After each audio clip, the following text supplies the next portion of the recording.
Hey, gang. Hope you're ready to have a nice weekend. And I got a question for you.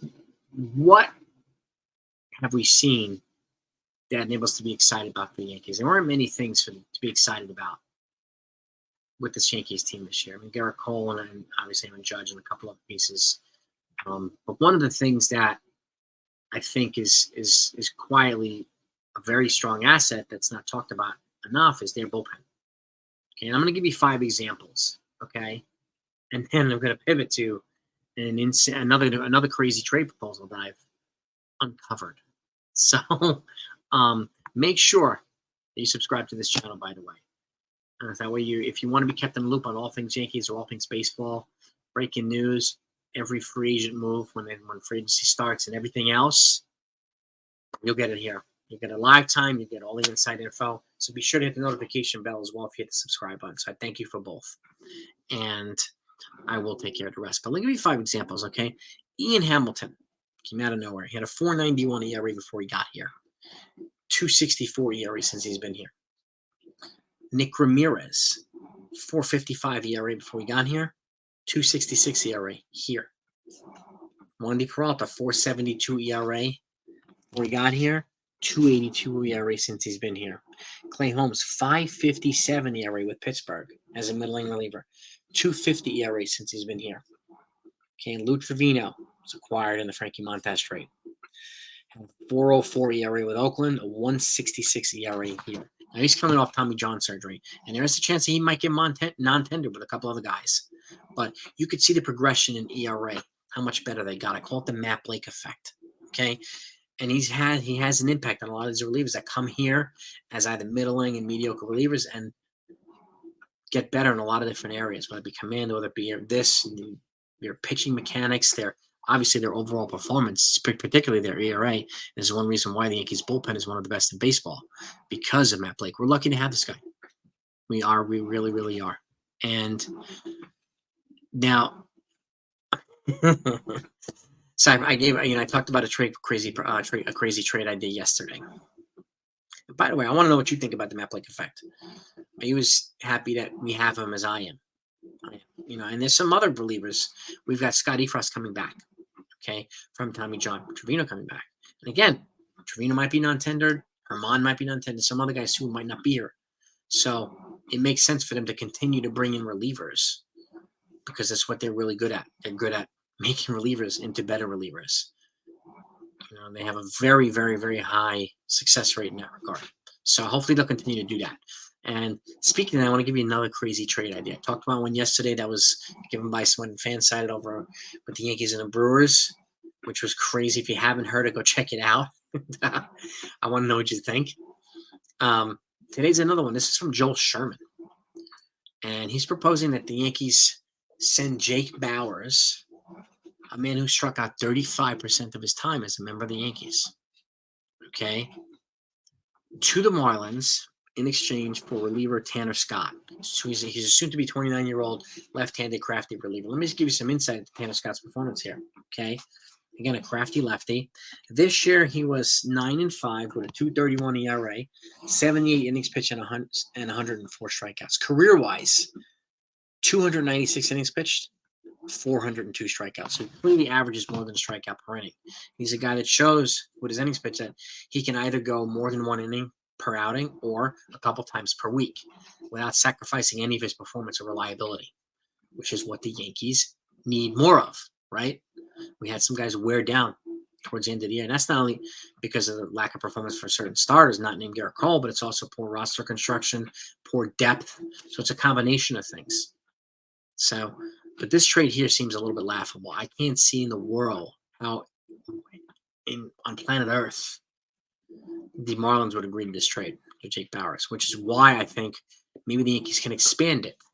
We've talked about Gleyber Torres being moved for pitching, right? So, I've talked about it. And much to a lot of frustration of a lot of people, and I get it. People don't want us to sacrifice some of our offensive pop, but I do think his offense will be replaced this offseason. Okay, by either a superior player or a combination of players. I don't know which approach the Yankees are going to take yet.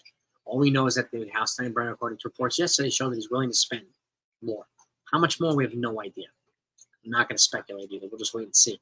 But how about we expand this trade and get Gleyber Torres part of the conversation and add him to Jake Bauers, and maybe they can add A.J. Puck back to Tanner Scott. A.J. Puck, another 28-year-old lefty reliever, okay? And that it sounds like they might miss Sandy Alcantara this year for Tommy John surgery. So if the Yankees need to add a Johnny Brito or Randy Vasquez, maybe that's a conversation to have as well. And maybe they can get another piece in return too.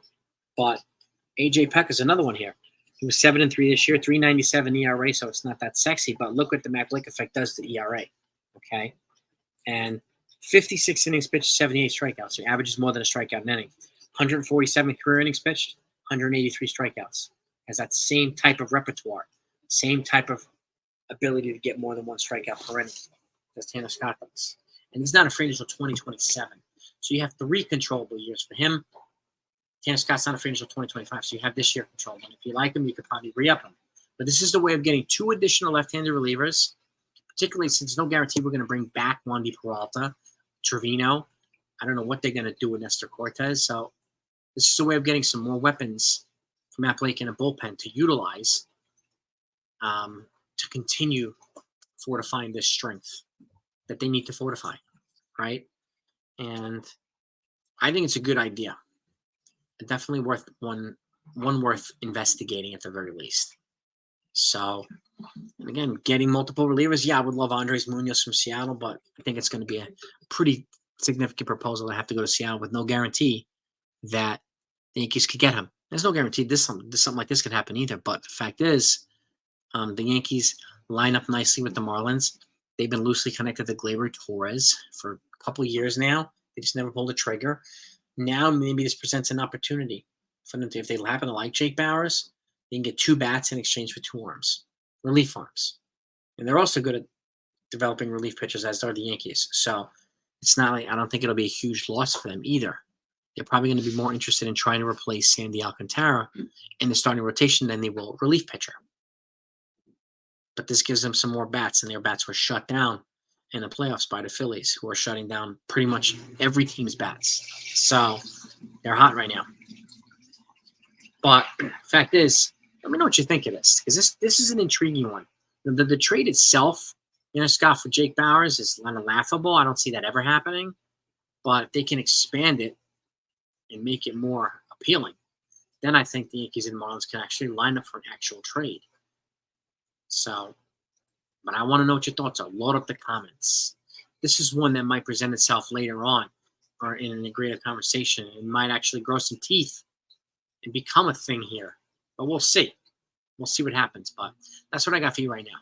Okay? And I do have something I'm going to put out too. I got some information yesterday that was shared, which will give you more insight into the Yankees spending and the Yankees finances and this and that. There's a lot of misinformation going on out there. And I think this will give us a little bit more insight into how it's broken down.